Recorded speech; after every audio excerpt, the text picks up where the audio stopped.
आज पदभार स्वीकारल्या, खास विद्यार्थ्यांना आपण घेऊन आलेला आहात. कसं काय ध्येय धोरण असतील, काय टार्गेट असणार आहे, काय अचीव करण्याकडे तुमचं जास्त लक्ष असणार आहे? सर्वप्रथम तर मी आपलं सर्वांचा आभार मानतो. महाराष्ट्राचे लोकप्रिय उपमुख्यमंत्री महोदय माननीय नामदार एकनाथजी शिंदे साहेबांनी शालेय शिक्षण या त्यांच्या जिव्हाळ्याच्या विषयाची जबाबदारी आमच्या नाशिकवर त्या ठिकाणी दिली. माननीय मुख्यमंत्री महोदय देवेंद्रजी फडणवीस साहेब त्यांनी या बाबीचं समर्थन केलंय आणि म्हणून येणाऱ्या दिवसांमध्ये राज्यमंत्री महोदय पण आम्ही दोघं सोबत आहोत. विद्यार्थी हा केंद्रबिंदू मानून गरीबातल्या गरीब विद्यार्थ्यालाही या स्पर्धेतल्या युगातलं शिक्षण त्यांना मिळायला पाहिजे. या स्पर्धेमध्ये ते सर्व विद्यार्थी टिकले पाहिजेत आणि आनंदायी शिक्षण पद्धतीच्या माध्यमातून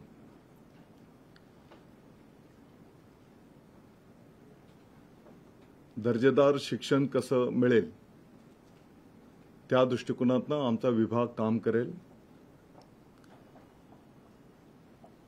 विभागाच्याही अडीअडचणी आहेत, परंतु आत्ताच्या घडीला अडीअडचणी बाजूला ठेवून मुख्यमंत्री महोदय उपमुख्यमंत्री महोदयांना अपेक्षित असलेलं राज्यव्यापी कामकाज आमचा विभाग त्या ठिकाणी करून दाखवेल.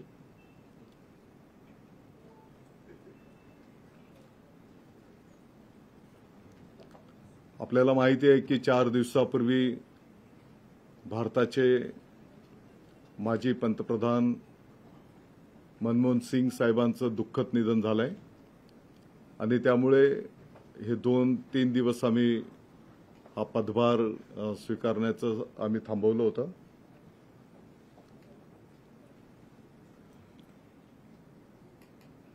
आदरणीय मनमोहन सिंग साहेब सुद्धा एक शिक्षकच होते आणि शिक्षकातनंच पुढच्या काळामध्ये त्यांनी मार्गक्रमण करून देशाच्या पंतप्रधान पदापर्यंत मार्गक्रमण केलंय. मी त्यांना संपूर्ण विभागाच्या वतीने भावपूर्ण आदरांजली व्यक्त करतो. आज नाशिक जिल्ह्यातले हे जिल्हा परिषद, नगरपंचायत, महानगरपालिका, काही खाजगी शाळांचे सर्व विद्यार्थी आहेत. वेगवेगळ्या क्षेत्रामध्ये त्यांनी कामगिरी यशस्वीरित्या संपादन केलेली आहे. अशा 50 विद्यार्थ्यांच्या उपस्थितीमध्ये या विभागाचा पदभार राज्यमंत्री महोदय आणि मी स्वतः या ठिकाणी स्वीकारलेला आहे. विभागाचे अधिकारी पण इकडे उपस्थित आहेत.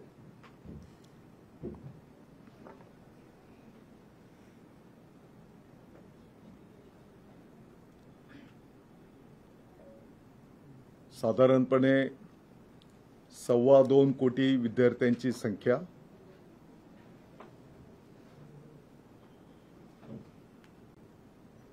लाखाच्या पुढे शाळा आहेत, 7.5 लाखाच्या पर्यंत शिक्षक बंधू भगिनी आहेत.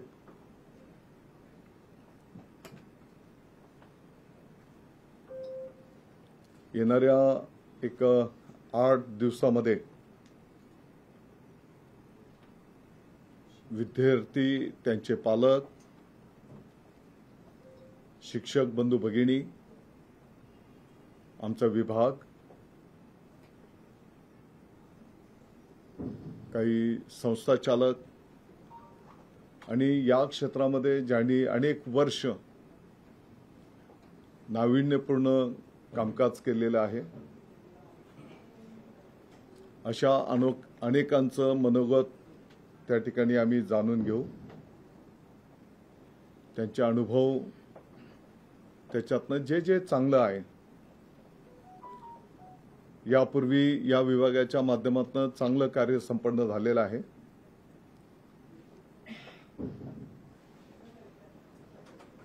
अनेक शिक्षक बंधू भगिनी त्यांच्या अडीअडचणी असताना सुद्धा त्यांच्या माध्यमातून चांगलं कार्य संपन्न होत आहे.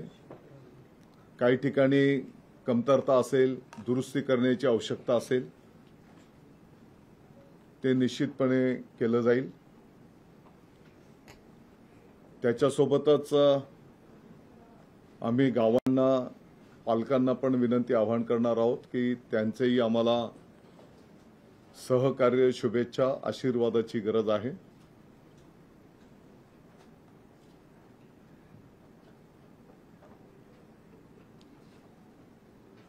एकंदरीत येणाऱ्या काळामध्ये अगदी याचा एक रोड मॅप आम्ही तयार करू.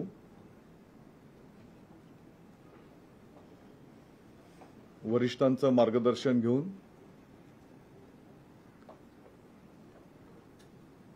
त्या विषयांवर टप्प्याटप्प्याने मार्गक्रमण करू. सर, आता पदभार स्वीकारल्यानंतर काय आव्हानं वाटतात या खात्यासंदर्भात तुमचं? जसं मी आकडेवारी सांगितली, अनेक चांगल्या गोष्टी पण आहेत. काही ठिकाणी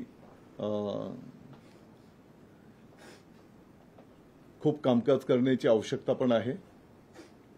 मला वाटतं की निगेटिव्ह बोलणार नाही. आम्ही सर्व हा शालेय शिक्षण जो विभाग आहे, मी जसं बोललो की अनेक अडीअडचणी आहेत.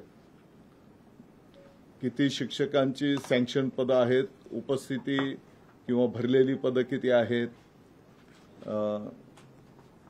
शिक्षणाच्या व्यतिरिक्त किती कामकाज त्यांच्या पाठीमागे आहे, या सर्व गोष्टी आहेत. परंतु आताच्या घडीला ते सगळं आम्ही बाजूला ठेवू.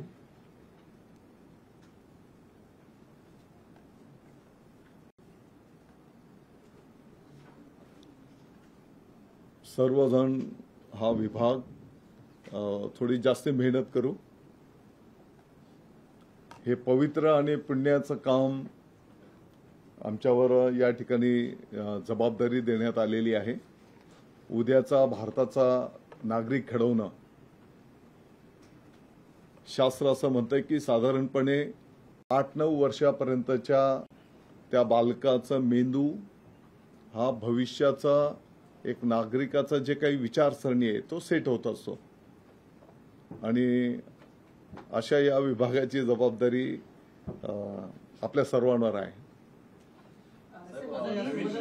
नवीन वर्षामध्ये शिक्षकांचे पगार जे आहेत ते उशीर होणार आहेत, कारण लाडकी बहीण योजनेमुळे फंड जो आहे तो वितरित करण्यात आला होता, तो उशीर झाला. त्यामुळे आता 4 ते 5 दिवसांनी पगार होईल असं समोर येतं. आता पदभार स्वीकारलेला आहे, याचं माहिती घेईल.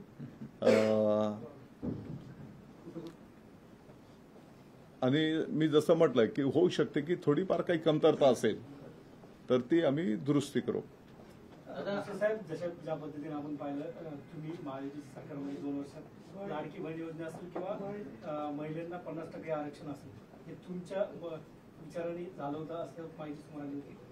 तर सध्या महाराष्ट्रामध्ये ज्या लहान लहान मुली विद्यार्थी आहेत त्यांच्यावर अत्याचार होत आहेत. या संदर्भात काही शालेय शिक्षण मंत्री म्हणून ठोस पावलं उचलणार आहात का या संदर्भात? पाठीमागच्या काळातल्या योजना या सर्वस्वी मुख्यमंत्री महोदय, उपमुख्यमंत्री महोदयांच्या माध्यमातून संपन्न झालेले आहेत.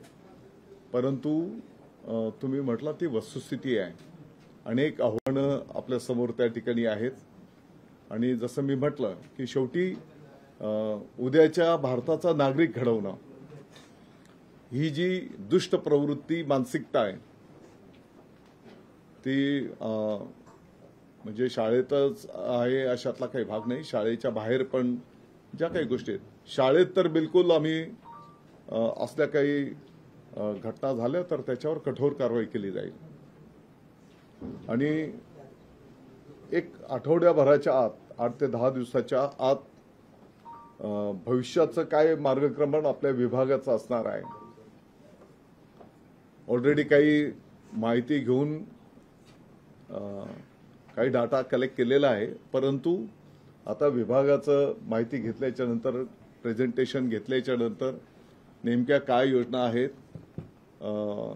कशा पद्धतीने मार्गक्रमण आपला विभाग होतो, ती माहिती घेतल्याच्या नंतर आणखी सविस्तरपणे आपल्याला बोलता येईल. दादा, आज सकाळी तुमच्या समोर एका चिमुकलीने भाषण केलं आणि हे भाषण संपूर्ण महाराष्ट्रात सध्या गाजतंय. या चिमुकलीचं नेमकं नाव काय आहे आणि ती सोबत आली आहे का? काय झालं की मला वाटतं मागच्या वर्षाची गोष्ट असेल, आपल्या नाशिक जिल्हा परिषदेच्या क्रीडा सांस्कृतिक कार्यक्रमाच्या स्पर्धा संपन्न झालेल्या आणि मग तिकडचा पालकमंत्री या नात्याने जे विद्यार्थ्यांनी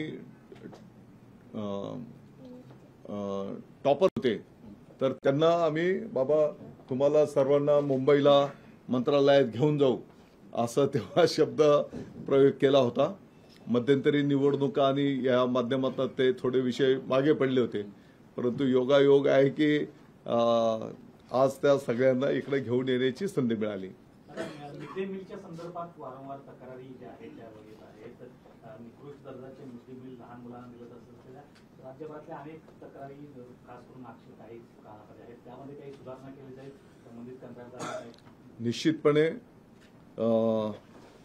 शेवटी हा लहान विद्यार्थ्यांशी संबंधित विषय आहे आणि म्हणून मी जसं म्हटलं की कुठे काही कमतरता, आजही कुठल्या जिल्ह्याच्या विद्यार्थ्यांना काही त्रास झाल्याची बातमी आहे. आमच्या विभागाला मी तिथलं सगळं माहिती घ्यायला सांगितलेलं आहे. विद्यार्थ्यांची आरोग्याची परिस्थिती पण माहिती घ्यायला सांगितलेलं आहे, परंतु अशा चुका होणार नाहीत असं संबंधितांना स्पष्टपणे निर्देश दिले जातील. खासगी शाळांची फीवाढीबद्दलची जी सध्या मुजोरी आहे ती कशी मोडीत काढणार? कारण पालक त्रस्त आहेत, बसच्या फीज देखील वाढवण्यात आलेल्या आहेत. मला वाटतं की आज विभागाचा पदभार घेऊ, डिपार्टमेंट समजवून घेऊ आणि जे जे आपल्या कार्यक्षेत्रामधल्या ज्या ज्या बाबी आहेत, शेवटी गरीबातल्या गरीब विद्यार्थ्याला सुद्धा त्या ठिकाणी या स्पर्धेच्या युगातलं शिक्षण त्याला पण मिळालं पाहिजे. आवश्यकता असेल ई तंत्रज्ञानाचा वापर करणं, काही गोष्टी ऑलरेडी तयार केलेल्या आहेत आम्ही की कशा पद्धतीने आपल्याला पुढे जायचं आहे, परंतु मला वाटतं की एक आठवडाभर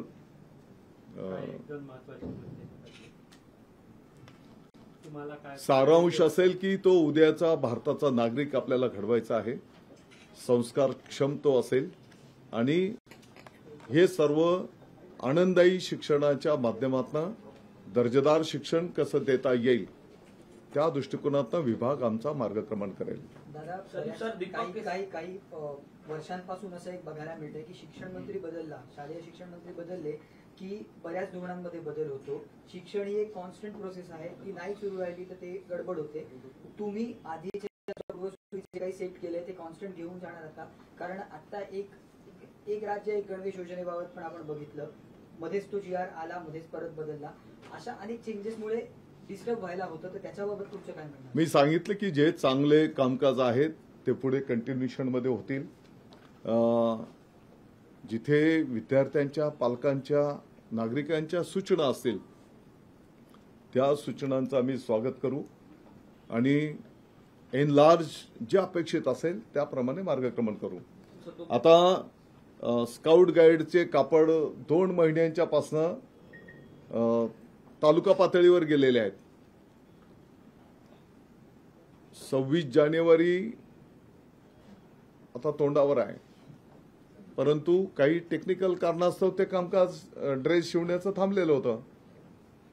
मी परवा माहिती घेतल्याच्या नंतर ताबडतोबीने सूचना केलेली आहे की ते तालुका पातळीवर तुम्ही त्याचं शिवणकामाचं निविदा करा आणि संपूर्ण महाराष्ट्राच्या विद्यार्थ्यांना 26 जानेवारीच्या आत स्काउट गाईडचे ड्रेस त्या ठिकाणी उपलब्ध झाले पाहिजेत आणि 26 जानेवारी त्या गणवेशामध्येच विद्यार्थी साजरे करतील. सर, तो प्रश्न आहे की म्हणजे जो निर्णय होता तो युनिफॉर्म संदर्भात, त्यावरती दीपक केसरकरांनी देखील नाराजी व्यक्त केली आहे की जो योजना आहे ती कॅन्सल नाही केल्या पाहिजे. मला विचारात घेतलं पाहिजे कुठलं एक राज्य एक राज्य. एक राज्य गणवेशचा आयटम वगैरे केला आहे तर तो करताना किमान मला विचारात घेणं अपेक्षित होतं. अशा प्रकारची नाराजी त्यांनी व्यक्त केली. त्याचा शासन निर्णय काढून तो मी तुम्हाला स्काउट गाईडच्या ड्रेस कोड बद्दल सांगितलं. ऑलरेडी ते कापड तालुका पातळीवर पोचलेलं आहे, परंतु स्टिचिंग करता ते थांबलेलं. नाही सर, त्याच्यात असं आहे की शासन निर्णय जो धोरणात्मक आपण घेतला होता तो निर्णय शालेय शिक्षण विभागानं आता काही दिवसापूर्वी तो रद्द केला. त्यानंतर केसरकर सरांची प्रतिक्रिया आली. मी माहिती घेतो. अधिवेशन काळामध्ये आणखी दिवाळी अधिवेशन अधिवेशन संपल्यानंतर विभाग घोषित झाले ना. आणखीन एक गाजलेला मुद्दा की 1 एप्रिल पासून शैक्षणिक वर्ष सुरू करायचं असं, आणि त्याला बऱ्याच म्हणजे शिक्षण तज्ञांपासून विद्यार्थ्यांपासून पालकांचा सगळ्यांचा विरोध आहे. तुम्ही म्हणताय की विद्यार्थी पालक शिक्षकांच्या सूचना विचारात घेऊन आपण पुढे जाणार आहोत, तर 1 एप्रिल शाळा सुरू करण्याचा निर्णयाचं काय होईल? मी परत आपल्याला विनंती करतो की एकदा आजचा हा कार्यक्रम संपला, विभागाकडनं माहिती घेतली की आम्ही राज्यमंत्री महोदय, मी स्वतः, आमचे विभाग तुम्हाला त्यातल्या त्यात जे विद्यार्थ्यांच्या हिताचं आहे, उद्याला तो भारताचा नागरिक घडवत असताना त्याला ज्या गोष्टीमध्ये आवड आहे आणि ज्या गोष्टीमध्ये त्याला पुढे मार्गक्रमण करायचं आहे. सर, हिंदी में जानना चाहेंगे सर, विद्यार्थ्यांच्या पाठीवरचं ओझं कमी करण्यासाठी कोणती उपाय आहेत? एक जो पाठीवरचं ओझं ऑलरेडी कमी केलेलं आहे ना. पुस्तकाचा जो विषय पुन्हा केसरकर साहेब बोलले की ही पानं फाडण्याचा जो उपक्रम होता तो पुन्हा चालू ठेवणार नाही. पुस्तकामध्ये कोरी कागद टाकली होती, आताचा निर्णय की कागद काढणारे नवीन पुस्तक जसं ते वसं देणार आहे. कागद टाकली होती तर का टाकली होती आणि कागद आता काढायचं कोण बोललं तर ते का काढायला बोलतोय, तर सगळ्या गोष्टी समजून घेऊ ना आपण. जे विद्यार्थ्यांच्या हिताचं असेल त्याच्यावर आपण जाऊया. सर, हिंदी में जानना चाहेंगे मंत्री महोदय. सगळं धन्यवाद. कारण आता साहेबांना चार्ज घ्यायचा, पुन्हा आपण बसू विस्तृतपणे. आपण सर्वजण आला, आपलं सर्वांचं मनापासून आभार. सर, हिंदी में जानना चाहेंगे, एजुकेशन डिपार्टमेंट का आपने चार्ज लिया है, जिस तरह से मुख्यमंत्री ने 100 दिन का रोड मैप लिया वैसा आप कुछ करने वाले क्या? महाराष्ट्र के लोकप्रिय उप मुख्यमंत्री महोदय एकनाथ जी शिंदे साहब ने उनके खास इंटरेस्ट का विषय एजुकेशन, पहली से लेकर 12वीं तक के जो विद्यार्थीगण रहते हैं उनके विभाग की जिम्मेदारी हम दोनों के ऊपर दी और मुख्यमंत्री महोदय देवेंद्र जी फडणवीस साहब ने इसका समर्थन किया. आने वाले दिनों में गरीब से गरीब पालक के विद्यार्थी को भी, उनके पाल्य को भी उच्च दर्जा का शिक्षा मिले, इस दिशा में हमारा विभाग काम करेगा. विभाग के भी बहुत सारे कठिनाइयां हैं, लेकिन पहले हम सकारात्मक काम करके पूरे महाराष्ट्र को दिखाएंगे और पॉजिटिव काम करने के बाद हमारे भी जो मसाइल हैं वो मुख्यमंत्री महोदय और उप मुख्यमंत्री महोदय के द्वारा उससे भी हम राहत लेंगे. ये पवित्र क्षेत्र है. मैं समझता हूं आने वाले भारत का एक जिम्मेदार नागरिक जो छोटी उम्र से बड़े होते हुए उम्र का ये जिम्मेदारी हमारे ऊपर दी गई है. मैं समझता हूं जो भावना से उन्होंने जिम्मेदारी हमारे नेतागण ने दी है उसको पूरी मेहनत करके हम निभाएंगे. सर, इस बार आपने क्या अलग सोचा है आपके इस डिपार्टमेंट में करने के लिए? मैं समझता हूं हम छोटी छोटी चीज करेंगे, उससे उसमें केंद्र बिंदु हमारा स्टूडेंट्स रहेगा और आने वाले कल के भारत का वो नागरिक और उसका फ्यूचर कैसे ब्राइट होगा, उस दिशा में हम सब मिलकर काम करेंगे. चला, मी आपलं सगळ्यांचा आभार मानतो. चहा दिला.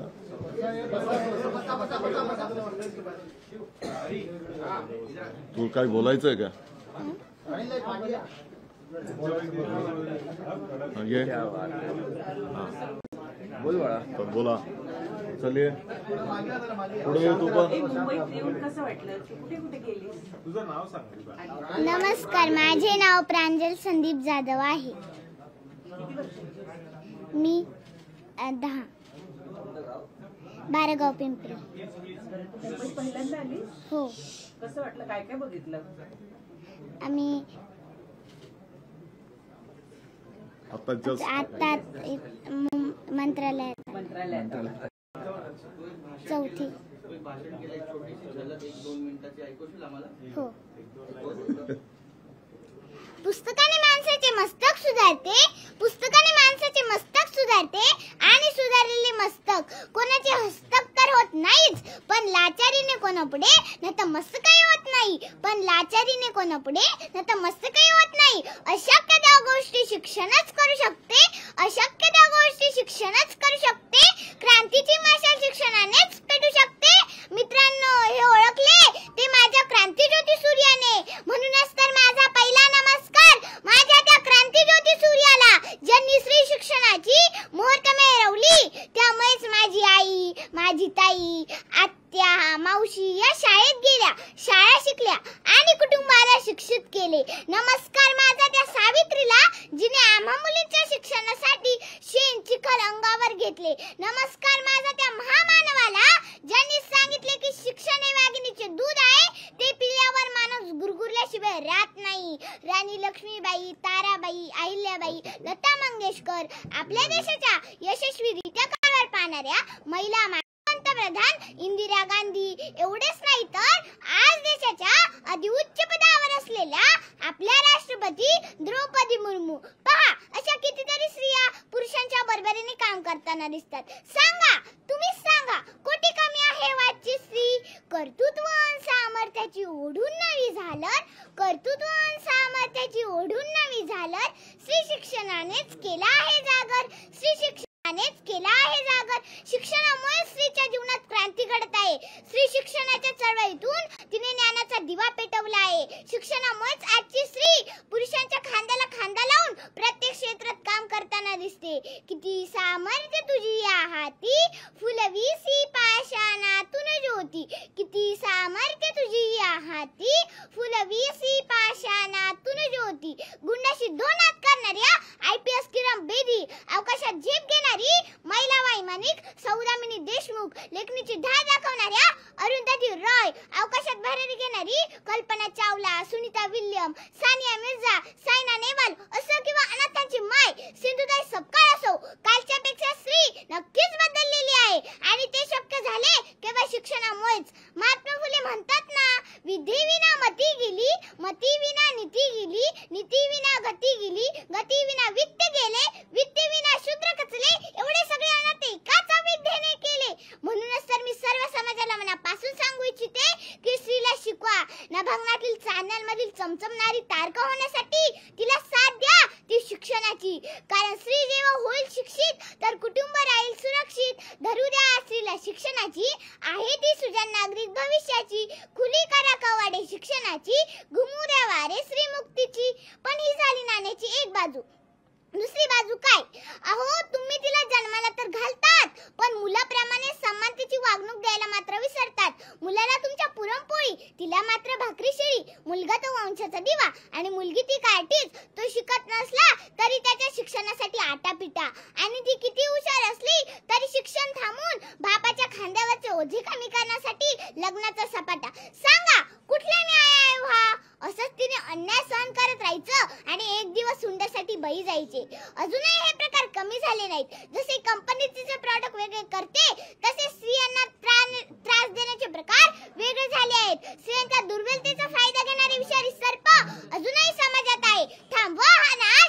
शपथ आहे तुम्हाला त्या क्रांती सूर्याची ज्याने प्रथम आपल्या पत्नीला म्हणजे सावित्रीला शिक्षित केले आणि त्यांच्या मदतीने अखंड स्त्री जातीला शिक्षित करण्याचे कार्य सुरू केले. कारण एक स्त्री शिकली तर ती तिचे संपूर्ण कुटुंब शहाणे करते, पण पुरुष मात्र स्वतः पुरताच शिकतो. म्हणूनच तर स्त्री शिकलीच पाहिजे. सर्व स्त्रियांना माझे आव्हान आहे की समाजाच्या अन्याय अत्याचाराला बळी पडू नका. सर्व बंधनाचे वेड्या तुम्ही आता झुगारून द्या. ITE 2009 नुसार कलम 21 अंतर्गत शिक्षण हा तुमचा हक्क आहे आणि तो तुम्ही मिळवलाच पाहिजे. ठिपक्या ठिपक्यांनी जोडत जाणाऱ्या रांगोळीसारखं असावं तुझं अस्तित्व. ठिपक्या ठिपक्यांनी जोडत जाणाऱ्या रांगोळीसारखं असावं तुझं अस्तित्व. कारण तुलाच तुझं समाजात स्थान निश्चित करायचं आहे, जपत तुझं स्त्रीत्व. कारण तुलाच तुझं समाजात स्थान निश्चित करायचं आहे, जपत तुझं स्त्रीत्व. लक्षात ठेव, तू अबला नाहीस, तू आहेस सबला नारी. तुला शिक्षणाची आस धरून घ्यायची आहे गगन भरारी. तुला शिक्षणाची आस धरून घ्यायची आहे गगन भरारी. धन्यवाद. प्रांजलने आम्हाला बसमध्ये आणि अनेकांनी प्रांजली जाधव, सय्यद पिंपरी, बारागाव पिंपरी, सिन्नर तालुका,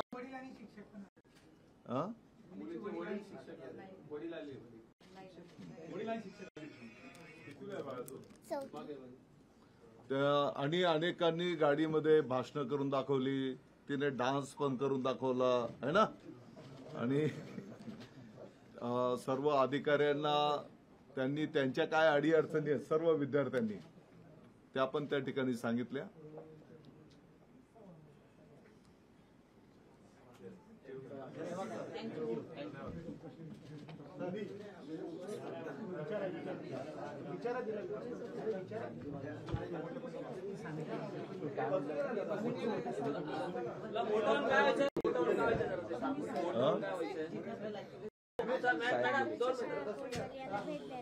बिलकुल येणार. तिला काय व्हायचं ते विचारा ना. मला वकील व्हायचंय. हो, नाशिकला सांगितलं त्याने. आणि या गोष्टीची पण एक कार्यकर्ता म्हणून मला जाणीव आहे की काही ठिकाणी अगदी 5वी 6वीच्या विद्यार्थ्यांना वाचता पण येत नाही. ते पण मला जाणीव आहे. अर्थात त्याला काही एकच बाजू कारणीभूत नाही. काही ठिकाणी म्हणजे आता अनौपचारिक बोलतो मी, काही ठिकाणी पालक ऊस तोडीला गेले, सोबत मुलांना घेऊन गेले. काही ठिकाणी शाळेंमधले विद्यार्थी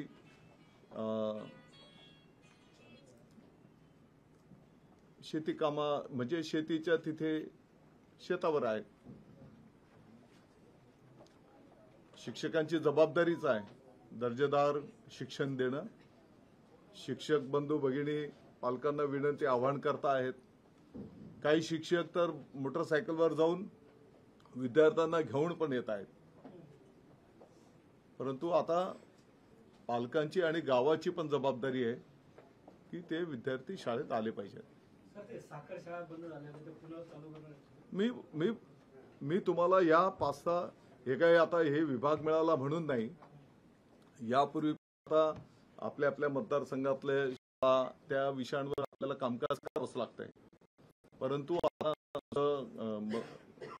जबाबदारी म्हणून ही एक चॅलेंज आहे. ग्रामीण भागामध्ये बरेच विद्यार्थ्यांची संख्या कमी होत आहे. शाळा अक्षरशः एकदम ऊस पडलेला आहे. काही शाळांचं समायोजनही केलं जात आहे. तर अशा परिस्थितीत विद्यार्थ्यांची संख्या रोखण्यासाठी आपण काय उपाययोजना करा किंवा आपण काय तसं विचार केला आहे?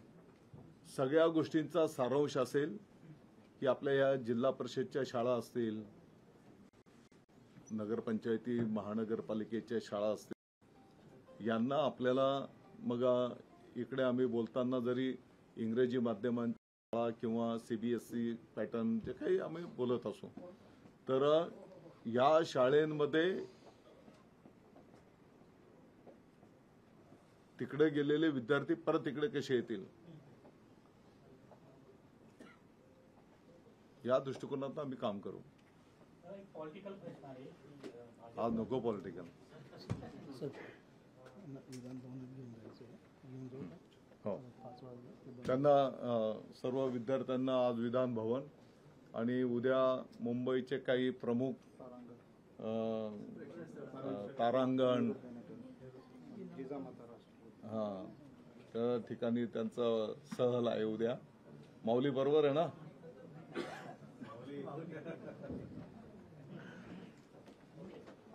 चला, आपला सर्वांचा आभार. आणि माझी तुम्हाला विनंती आहे की या विषयाच्या संदर्भामध्ये तुमच्या पण अनुभवातनं काही सकारात्मक काही बाबी असल्या तर एक दोन वेळी किंबहुना आपण जेव्हा भेटत जाऊ तर चांगल्या आणि जे प्रॅक्टिकल आहे, जिथे सुधारणा करण्याची गरज आहे तर आपण सांगा, त्याचं आम्ही स्वागत करू.